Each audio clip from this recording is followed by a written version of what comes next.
My name is Robert Stanton. I'm a salesman at a company that's ingrained in the local community. This year I'll be turning 28, but this city isn't where I grew up. I left my hometown as soon as I graduated high school and made a beeline for this place. I'm genuinely thankful to the boss who hired a high school graduate like me and helped me grow into the man I am now. Back in the day, I had quite a reputation as a troublemaker in my hometown. You could say I was a bit of a wild child. I had a thing for motorcycles, and I was pretty darn good in a fight too. Or rather, I guess I just hated losing. After all, you can't lose a fight if you don't admit defeat. However, my wild antics definitely caused some headaches for my folks and teachers back home. These days, I'm all reformed and a respectable member of society. I don't go back to my hometown, but each time I reach out, I can tell my parents breathe a little easier. I've even started to send them a little money now and then. One day, after coming back from a client's place, I got a call from the boss. Apparently, he'd been waiting for me. I made my way to the boss's office, where the ever white-haired man greeted me. "I apologize for keeping you waiting." As I lowered my head in apology, the boss just smiled and said, "No problem." This boss of mine, he's one of the good guys and is well known even in this town. He's pretty invested in community development and knows a lot of folks. People come to him for advice on all sorts of things, not just work-related. And he's always been incredibly caring. Despite having no ties to him, he took me under his wing like I was his own son. I was motioned to sit on the guest sofa. As I sat down, the boss started to talk. "Sorry for being so sudden, but Robert, what do you think about matchmaking?" Caught off guard by the sudden proposal, all I could do was let out a puzzled sound. I mean, it's true my social life lacks a feminine touch. Mainly because I haven't felt the need for it. To set the record straight though, it's not like I can't attract the opposite sex. It's just that I haven't felt like dating anyone. I still think I'm in the middle of getting my life back on track. I just wasn't in the mood to get a girlfriend. But what the boss suggested was matchmaking. This wasn't just about introducing her, it was about setting me up for marriage. Moreover, the introduction came from the boss, who was my benefactor. I felt anxious, wondering if there was any way out for me. I was trying to think of a way to decline, but my mind was all over the place, especially at a time like this. "Listen, she's the daughter of the owner of Harris Enterprises. You've seen her a few times, haven't you? She shows up at Chamber of Commerce parties too." I'd seen the daughter of the head of Harris Enterprises before. She was well known in this part of town. But not because she's cute. She's famous for never smiling. It sounds good to call her a cool beauty, but she has zero sociability. Her beautiful eyes and well-proportioned face stood out even at the Chamber of Commerce parties. I'd always been friendly with the Harris Enterprises and the boss, and I wondered if maybe the boss couldn't refuse them. "She is about the same age as you. The president said he wanted me to introduce a good young man, and Robert, your face immediately came to mind." He handed over the marriage interview photo with a smile. When I opened the old-fashioned marriage interview photo, there was the daughter of the Harris Enterprises boss, dressed in a formal dress, sitting with a composed look on her face.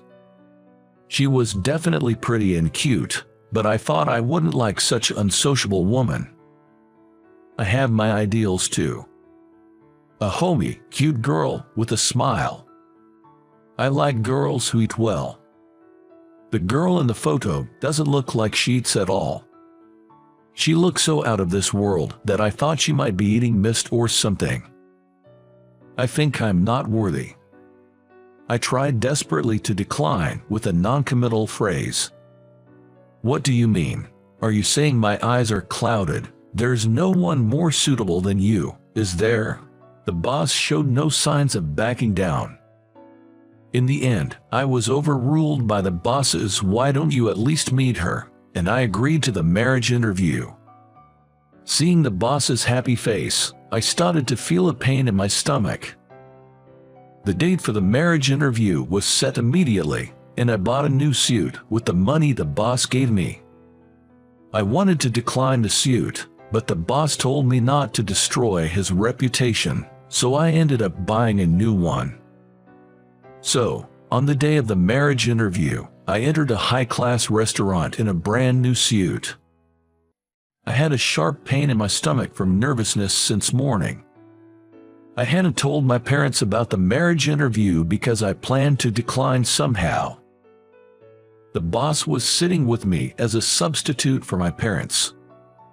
After a while of sitting, the landlady of the restaurant showed up. And with the landlady announcement that your party has arrived, the face of Harris Enterprises boss appeared. And behind the president, his daughter in a formal dress follows. Seeing her up close, she had skin like porcelain and a beauty that was somehow out of this world. I was taken aback. "Sorry to keep you waiting. This is my daughter. Her name is Nora." President Harris introduces her. She slightly retracted her chin and nodded to me. Of course, there was no smile on her face. Rather, I was startled by the sharpness of her gaze when she quietly looked at me. In the end, the marriage interview was just the bosses talking while we focused on eating. It was a very uncomfortable space. The meal was finally over with the dessert, and the two bosses left the table together, saying now it's up to the young people. It's a common sight at marriage interviews. As soon as the two of them left, the girl who had been silent until now opened her mouth. "Do you want to get married?" Her sudden aggressiveness made me momentarily angry. Who talks like that? Always take the fight if it's offered to you. That's how I've lived thus far. If someone's spoiling for a fight, I won't back down either. Her icy gaze stabbed at me, clearly pissed off at my attitude. The marriage interview was your parents' idea, wasn't it? You could have put it more tactfully. You have been staying silent throughout the meeting. Are you trying to embarrass my boss? Think about it. Once I start talking, it's hard to stop. I express my distaste for her attitude. Acting high and mighty. Who do you think you are? Living a life that gives you the right to lecture others. We both seem to have confrontational personalities. After a huge argument that caused the landlady to intervene, the marriage interview ended. I figured she would be the one to reject me. Even so, she was a strong-willed president's daughter. I went back to my apartment and thought about her. I was mad, but there was a part of me that couldn't hate her, leaving me feeling unsettled. Days passed since the marriage interview, and I hadn't received any rejection. Instead, I was called into the boss's office during my lunch break to be told that there was a date invitation from her. I was genuinely shocked and taken aback. After such a huge fight, her not rejecting me was surprising. It could be some kind of prank. I left the boss's office feeling like I'd been had. In my hand was a note with the date and time of the next meeting. I needed a drink to deal with this. As soon as I got back to the office, I asked a colleague to join me for drinks that night. That evening, after getting the news about the date from the boss, I went out drinking with my colleagues at a bar. The story of the marriage interview had apparently become office gossip, and my colleagues seemed genuinely interested. I amusingly shared with them how I had a major fight with the president's daughter at the marriage interview. My colleagues jokingly warned me, "You're gonna get fired," and I felt a chill thinking it might not be that far-fetched. To shake off that anxiety, I got seriously drunk, which was something I hadn't done in a long time. A junior female colleague was doing her best to support my drunken self. As we staggered towards the subway station, I spotted Nora Harris in the crowd. Our eyes locked instantly. Then, expressionlessly, she flashed me the middle finger. In response to her blatant provocation, my drunken head heated up. I was pulled along by my junior female colleague as I wobbled. Even as I was being led, I couldn't take my eyes off Nora. Noticing my gaze, Nora nonchalantly lifted her skirt to flash her pure white thighs at me. I was captivated by their whiteness. Just as I heard, "Watch out, you're going to hurt yourself," I crashed into a corner wall. I saw stars as I banged my head on the wall. Ouch! I crumpled over, clutching my throbbing head that I had hit hard. Out of the corner of my eye, I saw Nora grinning wickedly. What the hell? I can't help but grumble to myself. She can smile after all. However, strangely, I didn't feel angry. I found myself starting to enjoy Nora's audacious personality. The date that I was dreading somehow became something I was looking forward to. On the day of our date, I still had a bandage plastered on my forehead. Despite this, Nora's expression didn't change at all. As soon as we sat down side by side on a park bench, Nora repeated the words she had said during our initial meeting. "Do you actually want to get married?" Hearing the same phrase again, I felt there was a catch to this matchmaking. I thought that she might have a compelling reason to get married. "If there's a reason, I can help. Would you mind sharing it with me honestly?" She looked at me, her eyes wide with surprise. From my serious expression, she understood I wasn't joking. After a deep breath, she began to speak. This marriage interview, it seems, was something she had requested to her father. Apparently she wanted to prove herself to Tom. She had been in a long-term relationship with her first love. But she had been betrayed by him and her best friend. Betrayed by her boyfriend and her best friend. The deeply wounded Nora wanted to get married to show them up. She wanted to show them that she didn't need them. That was the reason why she was rushing into this matchmaking. Her story left me a bit flabbergasted, but I also felt sympathy for her being betrayed by people she trusted. Being left alone suddenly is hard. I am a daughter of a president, so it'd be like you're marrying up, right? I'll also treat your parents well, if you want. We can even divorce when it suits you. Her face was dead serious as she desperately tried to persuade me. I guess she's this desperate because she still can't forget her first love. Suddenly, I find myself feeling a strange affection for her. So much for her cool beauty persona. Isn't she just a girl who can't forget her first love? I wouldn't mind going out of my way for her. After hearing her whole story, I found myself thinking like that. All right, I'll do it. Let's get married. At my response, her face lit up. Thank you. A faint smile played on her lips as she held back her tears. The disbalance in her expression was so beautiful that I found myself at a loss for words. It just hit me how sudden moments that capture your heart can be. The talk of marriage moved ahead swiftly. After all, she, Nora, wanted to get married as soon as possible. When I reported my plans to marry to the boss, he was happier than when his own son got married. "I want to pay a visit to your parents," she said. When I was about to start looking for a wedding venue, Nora said so with a serious face.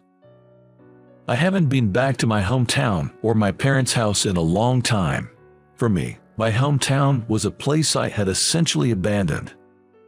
Only embarrassing memories remain.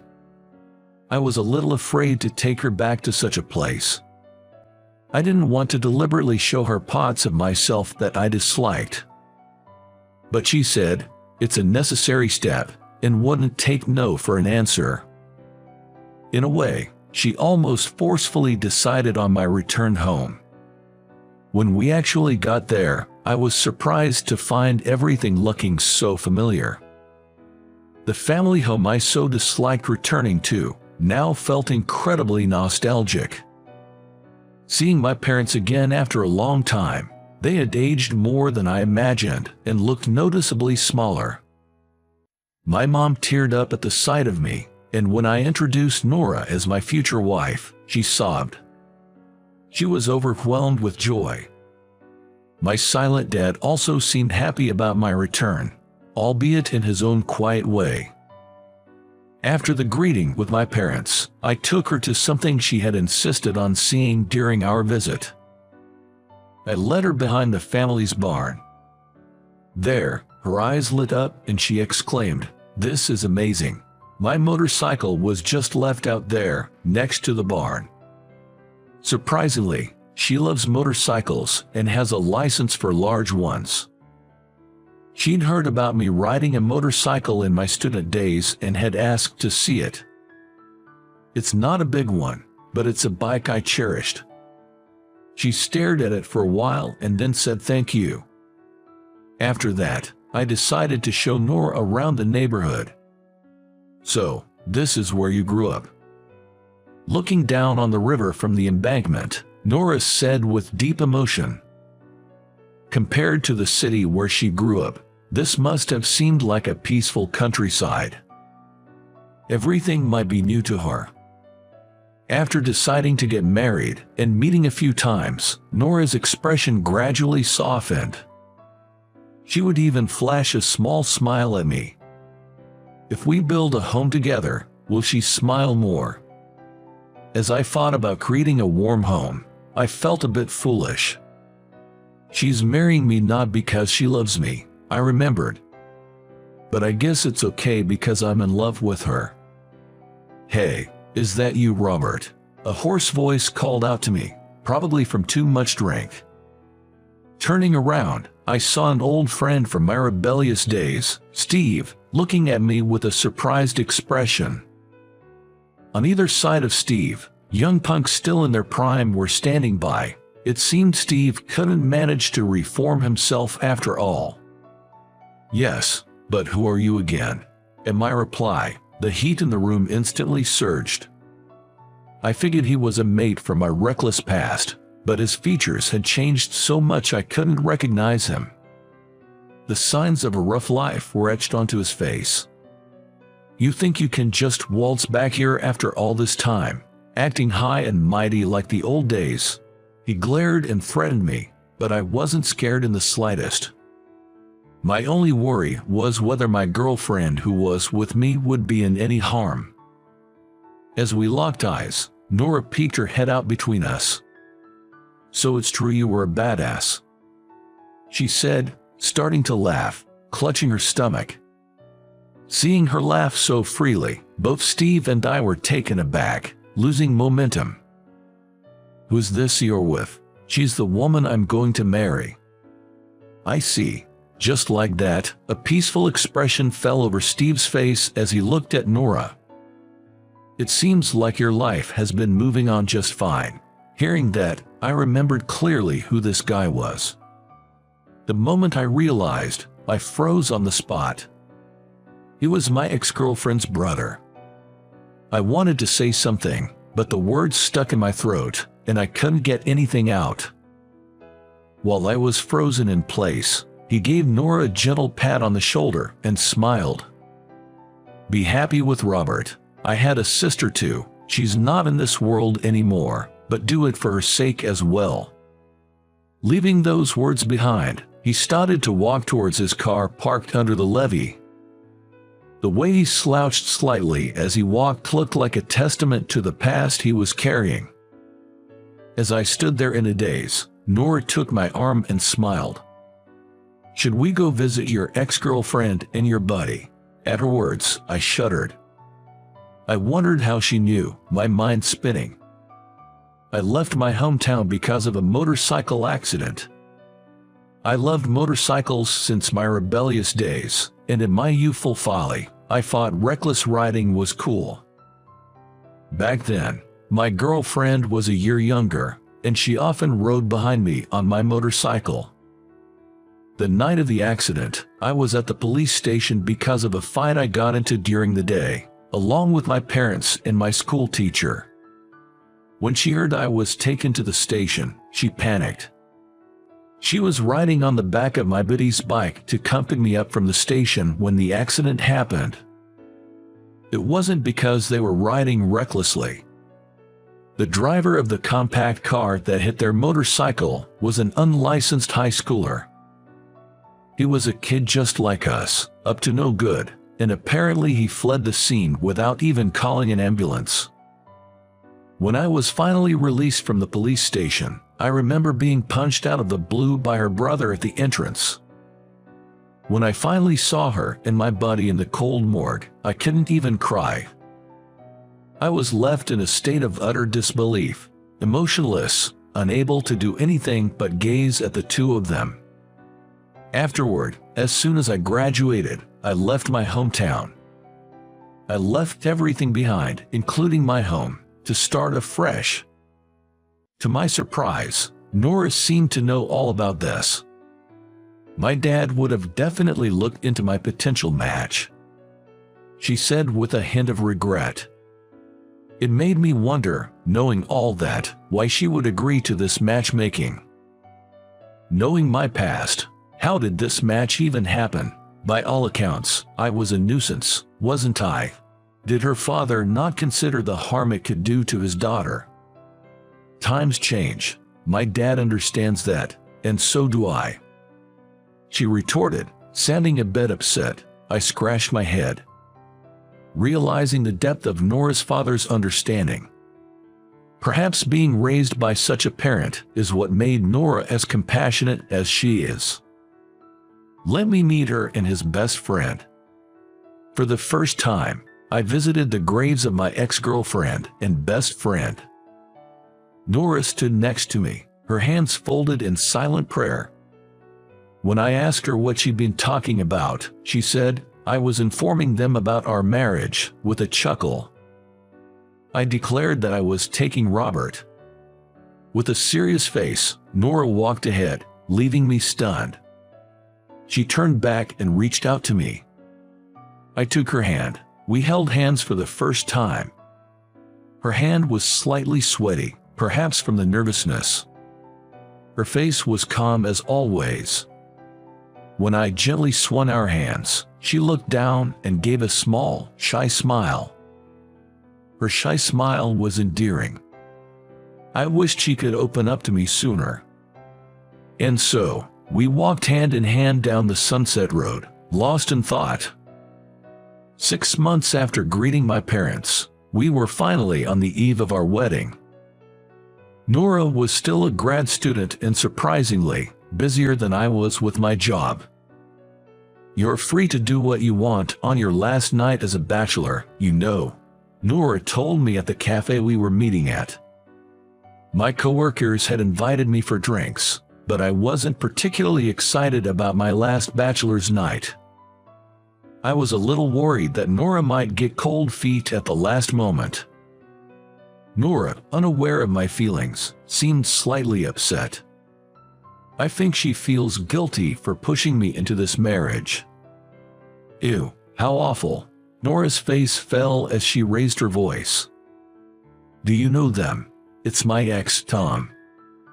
As I turned to the entrance, I saw a man in a suit and a trendy-looking girl entering the cafe.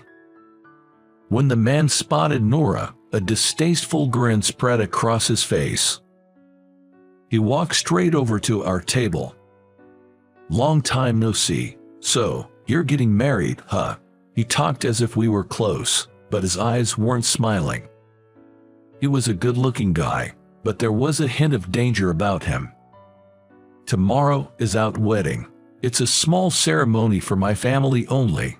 This is Robert. He's going to be my husband. Nora introduced. I gave a slight bow and muttered a quick, "Hi." The man looked down at me as though I was something disgusting.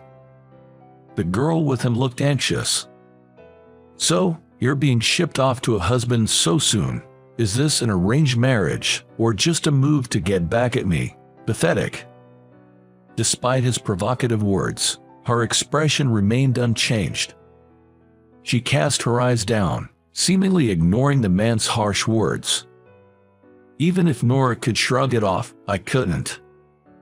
I glared at the man from my seat. My attitude seemed to make him falter slightly. I don't know where he comes from, but I'm not about to be bested by some man who's probably never thrown a punch in his life. Are you trying to pick a fight with my wife, or with me? I don't back down from a fight, you know. What are you gonna do? So what if it's an arranged marriage? Nora is the woman I chose. She's too good for you. When I growled back, Tom's face went pale. Layla, who fell in love with Tom, pulled the man's sleeve and said in a low voice, "Stop it. Really? You're gonna marry this uncouth man? Don't expect to be happy." Tom spat out a petty parting shot, then hurried out of the cafe as though he was fleeing. Nora watched him go, her face stunned. Then, she turned to look at me intently. I felt strangely uncomfortable under her gaze. Double what? Unable to endure Nora's scrutiny, I turned away. Ignoring my discomfort, she placed her hands on my cheeks and turned my face towards her. "Do you love me?" She looked deeply into my eyes and quietly asked the question. Caught off guard, I started to panic. My body temperature rose dramatically. At the same time, an irrational anger welled up in me. What a clueless woman. My words slipped out in embarrassed frustration. She frowned and gave my cheek a firm pinch. "Ouch, ouch, stop it. I just like you, okay? I never said you had to like me back." The pinching fingers finally released me, but my moment of relief was short-lived as she swiftly slapped both her hands on my cheeks. Why do I have to endure this? I glared at Nora, my eyes watering from the pain in my cheeks. How clueless can you be, you thick-headed man? Surprised by her sudden confession, I pinched my own cheek. I wanted to make sure I wasn't dreaming. My cheek did hurt, and she was standing in front of me, looking angry. And she seemed to be on the verge of tears. Making the bride cry the day before the wedding was unforgivable.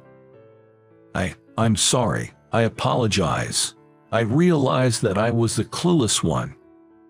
She had been giving me signals all this time, and I had missed them. Nora stood there, her face pouting. Tomorrow, she would be standing next to me in a pure white wedding dress. I was glad I could confirm her feelings the day before our wedding.